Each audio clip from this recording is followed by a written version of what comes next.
Welcome to the Workology Podcast, a podcast for the disruptive workplace leader. Join host Jhillika Kumar, founder of Workology.com, as she sits down and gets to the bottom of trends, tools, and case studies for the business leader, HR, and recruiting professional who is tired of the status quo. Now here's Jhillika with this episode of Workology.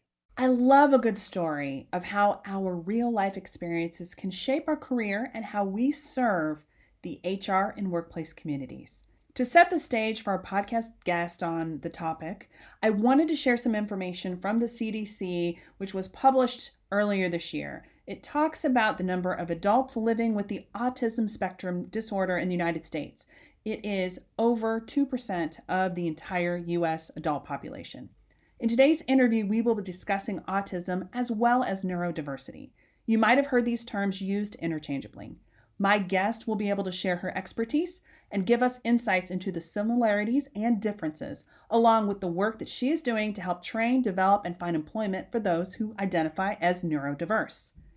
This episode of the Workology Podcast is part of our Future of Work series, powered by PETE, the Partnership on Employment and Accessible Technology. In honor of the 30th anniversary of the Americans with Disabilities Act this year, we're investigating what the next 30 years will look like for people with disabilities at work and the potential of technologies to make workplaces more inclusive and accessible. Today, I'm joined by Jhillika Kumar. Jhillika, welcome to the Workology Podcast. Thank you so much, Jessica. Can you tell us a little bit about your background? Absolutely. My name is Jhillika. I grew up on the other side of the world. I'm born to an Indian family and grew up in Dubai. So I had a brother who was on the autism spectrum. His name is Vikram, and he's always been my best friend and sort of the light that guides me in through a lot of the experiences I've had. So he is a non-speaking individual. Up until recently has never been able to speak. And so it's always really been a struggle for my family and I to understand him and help him as much as possible because, for example, he's not someone who can brush his teeth independently or go places. He always needs someone to sort of take care of him. So that has been something that has motivated me in a lot of my endeavors. And I'm excited to go into them today on this podcast, and so grateful to be here. Thank you so much, Jhillika, for sharing your story. I think it's important to kind of level set and talk about the why and how you got here. So let's talk about what is it and how does it work? Absolutely. So I actually, at the age of 16, moved to the United States to study in university at Georgia Tech. I left my brother, left my family, so it was really interesting to adjust to the new culture and the new college environment. And that's actually where I started to really dive deeper into how can I use my personal experiences, my understanding of the autism community, and my technological curiosity to really build something that could enable and empower this population, especially for people like my brother, and for so many millions of others. And so I started to do research at Georgia Tech focused primarily on the non-speaking community. So how can we really build technologies that will enable individuals who are not able to communicate to use some sort of a device or an assistive technology to speak? And the same way that Stephen Hawking uses technology, would that be something we could create for the neurodiverse community, whether that's through eye gaze tracking? And then it sort of evolved as we started to connect with the Autism Self-Advocacy Network. And the common response we were getting was that there are so many neurodiverse individuals across the globe that are systemically sort of shut out of the workforce, and sometimes not even intentionally. Many times there are individuals who are neurodiverse who are sort of locked out of the traditional system in which employers hire, interview, and retain individuals with disabilities, especially cognitive differences. So we made it our mission to focus on this community in particular, because so much of the research was going into, early intervention. By 2025, there will be over 500,000 people in the United States who will age out of government support programs, who will leave colleges, and who will enter the workforce. And because one of the biggest problems right now is the underemployment. So someone who might be really, really naturally gifted at data and understanding data science, or even marketing and understanding people and how to connect the dots, they are oftentimes working at grocery stores, working at jobs that they really just don't feel fulfilled by. So that was something that we really wanted to build a technological solution around. So we built the Mentra platform, and it started with sort of the slogan for the platform is, we are the mantra to an inclusive world. So we really want to bridge the different gaps that exist, both social and technical, to really bring the two communities together. So that's how Mentra was founded. It was at Georgia Tech while we were doing research. We partnered with the ASAN community in Atlanta. We started doing research, conducting interviews, talking to people, going to panels, and really understanding why is it that the pain point exists. Is it, the complicated application process online? Because each one is different. Some of them might not be accessible. They might have different colors. That they might be structured in a totally different way each time. And so it oftentimes becomes extremely overwhelming and anxiety provoking for the community. And then, of course, the resume black hole, which is a common fate for many, which is where they don't hear back from an employer. And then that just sort of gives them less hope for the future. And sort of disincentivizes them from even entering the system in the first place. So that's why we built Mentra, to really be a centralized platform where neurodiverse individuals can apply to, rather than endlessly applying at 500 different positions for a role that they might not be sure that they're good at. Instead, they apply once to Mentra. We've made it a really fun, intuitive process, very gamified, a lot of visuals, and it's really accessible at the core. We've tested it with the community several times to make sure that it's not something that's tedious, it's more energizing, and it has, questions about what environments they work best in, what kinds of teams they want to work in. And it really gets to who they are as a human being and as an individual. And then we've actually been working with the data science team at Georgia Tech at building a matching algorithm. So really connecting people who would be really skilled at a certain role or really naturally gifted or talented at it, and might not necessarily know that that's a good role for them. So the matching algorithm would essentially bring employers together with neurodiverse individuals and facilitate a match that really aligns with the individual's strengths and passions and the company's environments and the culture. So for the larger vision of the ecosystem, we want to build not only a centralized talent pool, we want this to be a community we're building, a digital ecosystem for the neurodiverse across the country and across the globe. You mentioned the term neurodiverse. For those who might not be familiar what neurodiverse means, can you kind of give us a little background and share? Absolutely. Neurodiversity is the range of differences that an individual brain function can have, and it's oftentimes regarded as part of the normal variation in the human population.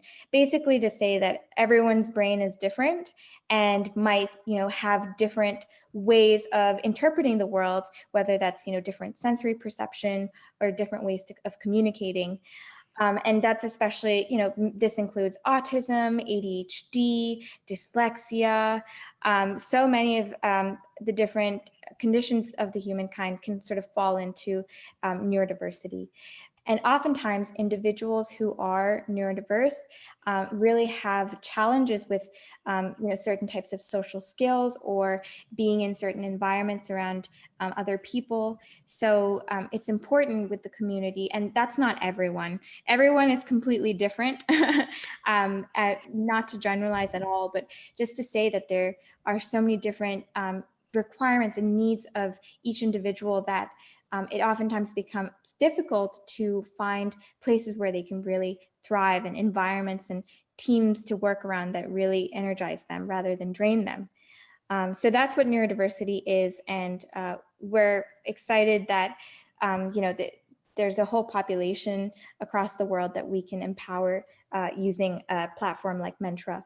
Well, thank you for sharing, because I feel like there's a lot of confusion oftentimes when we use the word neurodiverse and people say, oh, is that everyone? Everyone who has autism or everyone who has dyslexia. So it's important for us to kind of level set this. It doesn't just mean only people who are diagnosed with autism or only people who are on the autism spectrum. It could be a lot of different types of diagnosis and brain and cognitive functions that are different than maybe you or me or others out there.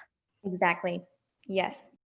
Jhillika, I wanted for you to talk to me about artificial intelligence and how it's being used with Mentra. Talk to us about how it's being used, because sometimes when we think of AI, we think about, oh, this is an algorithm that might discriminate against individuals, but you're using this to be able to match people to opportunities. So walk us through some of the details about the AI behind Mentra. Yes, fantastic question.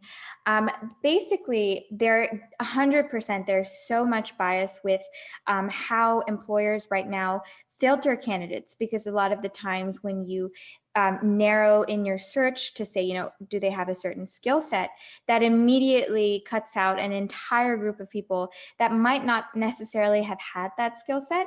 However, they might have a natural inclination for the subject or be able to learn really quickly on the job.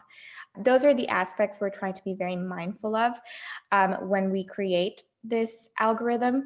And essentially what it is doing in a very simplistic model is we are connecting candidates with the most suitable job for them. And we're also ensuring that employers get the most ideal candidate. So really to make sure it's synergistic between both the applicant as well as the employer. And it's actually, we could break it down into sort of 4 basic steps for what this algorithm is doing.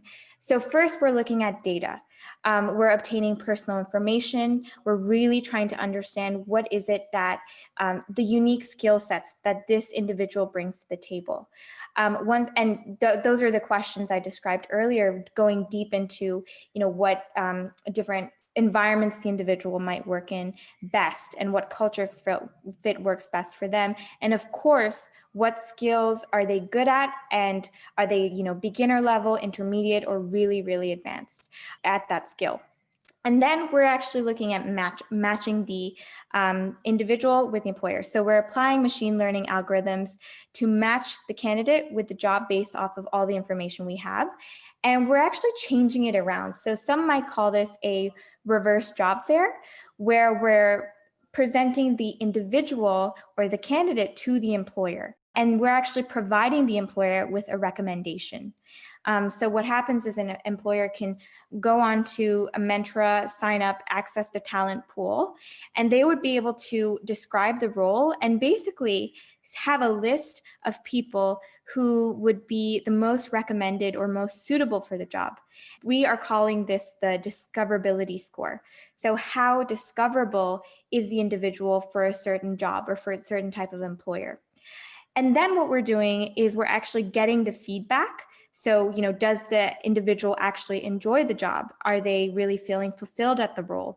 We're collecting that feedback as well as from the employer, how good of a fit they were for the role. And we're refining and learning and building the algorithm based off of that information. So we're trying to be as comprehensive as possible with the individual as well as the role that the employer is trying to hire that individual into. What teams are they working in? What kind of work ethic ethic does the team have? Are they going to be in a very fast-paced environment, or is it more, slow, where there's certain tasks that are routine? Because different people work best in different types of, those kinds of settings. So once we get that user data, where right now, we're looking at different machine learning models and we're looking at job recommendation systems like LinkedIn and Indeed, and we're trying to really consolidate all of the existing information to really empower the community of people with disabilities, so that someone who might be good at baking, or the non-traditional jobs that you wouldn't necessarily find right now online, someone who might be good at stitching or working as a freelancer, they would be able to get matched with the best employers for them. So that is what we're doing in terms of the AI piece. And we are working with the data science team at Georgia Tech to make that a reality. And we have a fantastic data science lead on our team who's driving this effort forward. And we're really trying to combine, our technological savviness with our empathy and our understanding for the community. So we're not marginalizing certain populations or leaving certain people out. That's very core to the mission of our platform and the inclusivity we want to bring. I think this is very important for you to be able to share, because not all algorithms are created equally. And so the work that you guys are doing and the empathy that you're building into and making considerations into this AI algorithm, I think is really essential to its future success. Yes, 100%. Let's take a reset. This is Jhillika Kumar, and you are listening to the Workology Podcast. Today, we are talking about creating neurodiverse talent pools with Jhillika Kumar. This podcast is sponsored by Workology, and it's part of our Future of Work series in partnership with the Partnership on Employment and Accessible Technology, or PEAT. The Workology Podcast Future of Work series is supported by PEAT, the Partnership on Employment and Accessible Technology. PEAT's initiative is to foster collaboration and action around accessible technology in the workplace. PEAT is funded by the U.S. Department of Labor's Office of Disability Employment Policy, ODEP. Learn more about PEAT at peatworks.org. That's peatworks.org.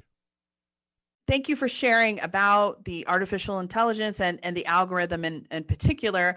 I wanted to ask you to dive in a little bit more because the algorithm is only as good as the information and the checks and balances that are in place. So talk to us about how you're making sure that the matching technology does what it is supposed to do, so that the employer and also those candidates are getting what they want.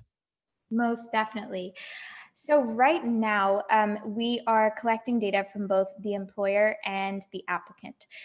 So when we collect that information from the employer, we're really trying to understand, go really deep into the role, and not look just at skills. So we're looking at the environment, we're looking at the personality or the culture fit, and we're looking at the personal information. Where is the person located? Are they able to, travel by themselves? Are they able to relocate independently? We're really understanding all of that information.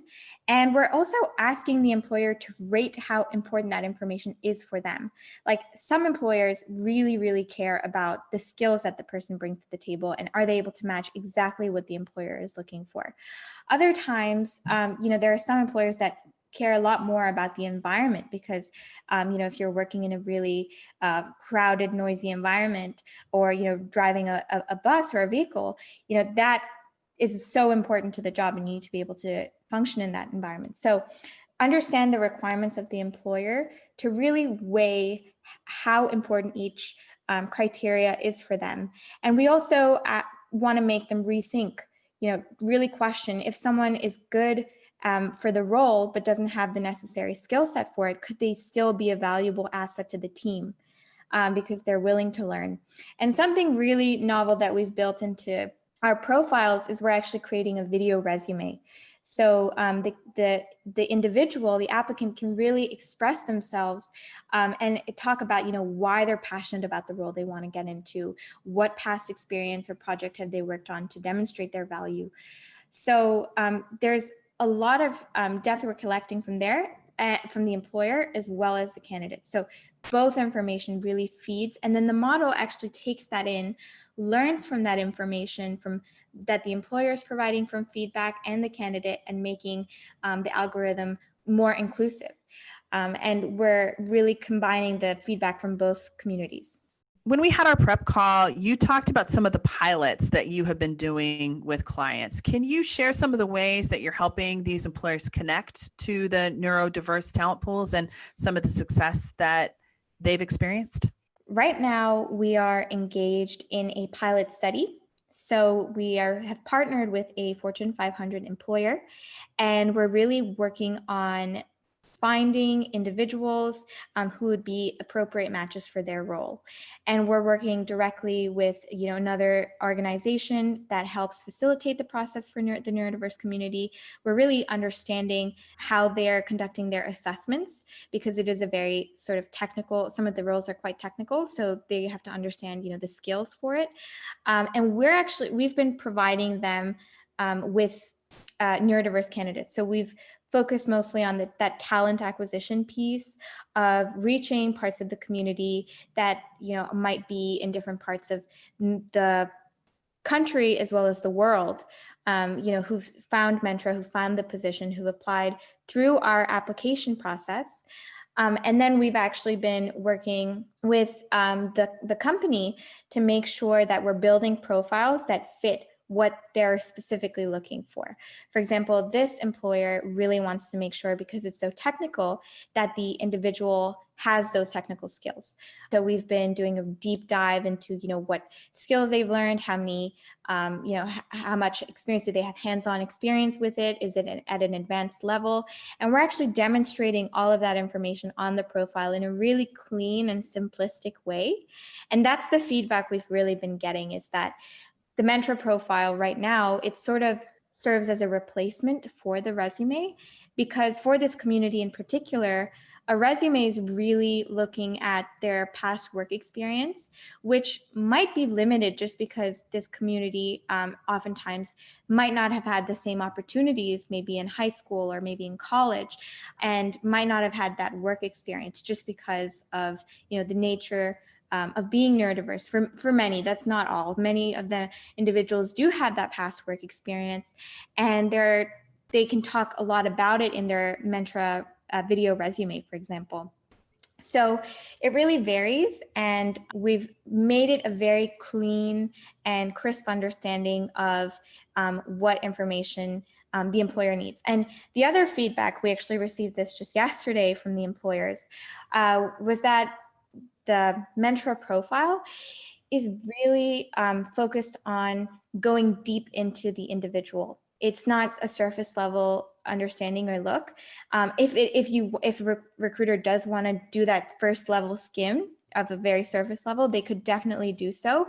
And because the Mentra profile has a consistent structure to it, and a recruiter can immediately go to the parts of the profile that are relevant to them.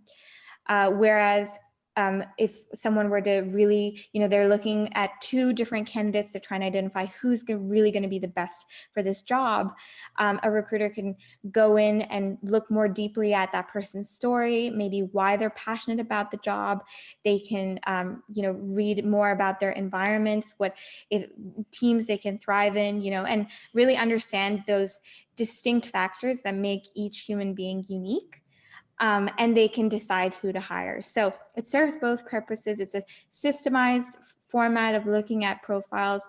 And we really just wanted to sort of disrupt the way that resumes exist. The first resume was written in the 1400s by Leonardo da Vinci. So it's an old system, and we're trying to replace it, at least for the neurodiverse community at first. Eventually, for the disabilities community as a whole, we want to replace that. So it's a lot more deep and all-encompassing of the different dimensions of the individual. I love that. And thank you for sharing, because the old way of something from the 1400s, certainly with all the technology and the resources and the AI that we have now, it's time to get an upgrade so that we have a reflective, not just a resume, but like you said, a profile that is reflective of all the individual's talents and what makes them unique and how they can fit within that organization. Exactly. So one of the questions we've been asking as part of the Future of Work series with Pete this year is, I'm asking you to get out your crystal ball and look at what the next 30 years of work will look like. And what emerging workplace trends or technologies do you think will have the biggest impact on people with disabilities? That is a fantastic question. Personally, I believe that the nature of work right now is completely transforming. Our notion of it initially, where you had to go into a corporate environment or an office space and work, is being completely disrupted by the pandemic and the work from home becoming a new norm. Working from home right now has actually enabled the neurodiverse community to really succeed at their job because they are in an environment that they're comfortable in. And this is, for a vast majority of people I've personally spoken to, might not be for everyone, but it's really allowed for people to work where they're comfortable. You know, I have a colleague who runs on a treadmill while he's sitting at his office table because he gets really nervous sometimes, and it helps him sort of let his stress out while he's working out. And so it's really going to present new opportunities, I think, in the next 30 years for individuals who before just didn't have access to a job. I mean, before the ADA was passed, people who were on wheelchairs were not able to even access certain buildings because wheelchair ramps weren't a norm at the time. And now they're helping everyone. They're helping, people who ride bikes, who have shopping carts. It's just, I think that's really the movement. And that's something called the curb cut effect, which is that, if we're building technologies and solutions that are useful for the community of people with disabilities and help them and empower them, then you're making the whole ecosystem and the world that we live in a better place for everyone, because at the end of the day, everyone benefits from that ramp today. And that's really really what's at the core of what we're building at Mentra. And we're doing this really slow and steady, launching a pilot first, tracking our success, collecting the metrics, see how we can do better, launching very, very strategized marketing campaigns, because that's really what is at the core of the platform that we're built. Is we're making it really accessible from the ground up. And we're collecting all of the information that really matters, both to the person who's applying for the job, what they really care about, as well as what the employer really cares about. I think, Fortune 500 companies from across the world, and even smaller businesses, they're going to realize that there are individuals who are being left out of the workforce. Before the pandemic, the numbers were at 85% who were unemployed in the autism community. And now, the numbers are going up. And these are incredibly capable and highly proficient individuals. And just as an example, my brother, who had never been able to communicate, right now he's actually learning how to type on a letterboard. And that's really enabled him to, express himself. And also just we're learning about how much potential he has to be able to write poetry. He's writing amazing. I have to look in a dictionary when I read his poems to understand what his words mean. And he's learning data science from Georgia Tech, because he retains information really, really rapidly, especially, reading books and novels. He can skim through it in 30 minutes and he would have read the entire book. So it's just discovering how much potential lies latent within this community. I think that's something that employers are going to discover. In fact, some employers call it sort of their own competitive advantage or their own superpower, because they're able to really tap into that potential. So I think in the next 30 years, it's going to be a huge wave in that direction. And individuals who are neurodiverse and have a disability are going to leave their mark on the world, just like, Stephen Hawking and Temple Grandin and all of these great genius minds like Albert Einstein did. I think they're going to enter the workforce, and they're really going to bring that empathy and that deeper perspective and life understanding into the work that they do. So I'm really excited for the future. Well, Jhillika, thank you for sharing your story. I love the passion. I love how you're putting it to work to help not just make a better life for your brother, but a better life for everyone, including those who are neurodiverse, and certainly also for employers too. So I think this is an amazing story. I can't wait to catch up with you again soon, because I know that you're on to really amazing things that are going to change the world. I wanted to ask you, because I know people are going to be listening to this and going, wow, I need to keep up with Jhillika too. I want to learn more about what Mentra does. Where can people go to find out more about Mentra and then connect with you? Thank you so much. This has been a great conversation. I would say that, we're all over social media. Personally, you can find me on LinkedIn. I love to post about, what's going on with our team and with the community. We also have a Mentra LinkedIn page. Our website is www.mentra.me. So that, our design team has been working really hard on making that seamless and beautiful. So definitely visit and share it with your friends and family, especially if you know someone who might be neurodiverse and maybe is looking for employment or even just graduating high school. And I would say if you're looking at connecting with the team, we do have a Mentra Instagram page. We have a Twitter page, Facebook, LinkedIn. We're trying to really push this movement forward on every platform that we can. So we're at Mentra team over there.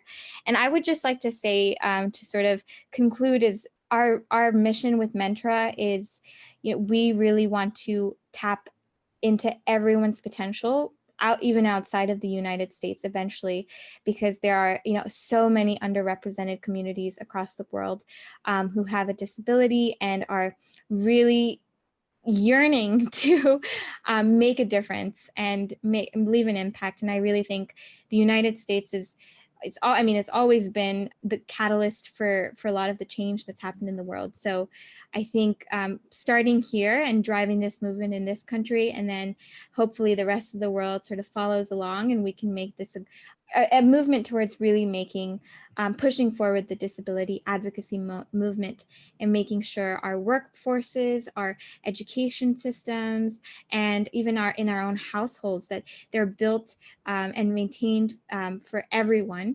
And we have an equal playing field for the neurodiverse community to enter the workforce. So praying for the future of this country. And thank you so much, Jhillika, for hosting me on your show. Yes, I really am. I am so thankful to learn more about what you're working on. And I can't wait to see what all the amazing things that you and your team are going to be able to do with Mentra. So thank you again for taking the time. Awesome. I love hearing Jhillika's story. I'm so inspired by her and love how she's diving headfirst into her work that will literally change the world. I really can't wait to see how Mentra's work grows and evolves. If you're an employer who is interested in learning more about Mentra and their programs, I urge you to reach out. You go to the show notes, you'll be able to connect with Jhillika on LinkedIn and check out the Mentra website. Their work, I believe, will fundamentally change how we understand and hire, not just in neurodiversity, but within all areas of diversity and inclusion. Their application of artificial intelligence is truly innovative. I can't wait to see what happens next with Mentra and Jhillika's story. This Future of Work series is in partnership with Pete, and it's one of my favorites. Thank you to Pete, as well as our podcast sponsor, Workology. Are you studying for your HRCI or SHRM exams? Join our free HR Certification Study Group on Facebook. Search for HR Certification Study Group or go to hrcertificationstudygroup.com. Ace your HR exams with the HR Certification Study Group. Certification Study Group. Certification Study Group. Certification Study Group.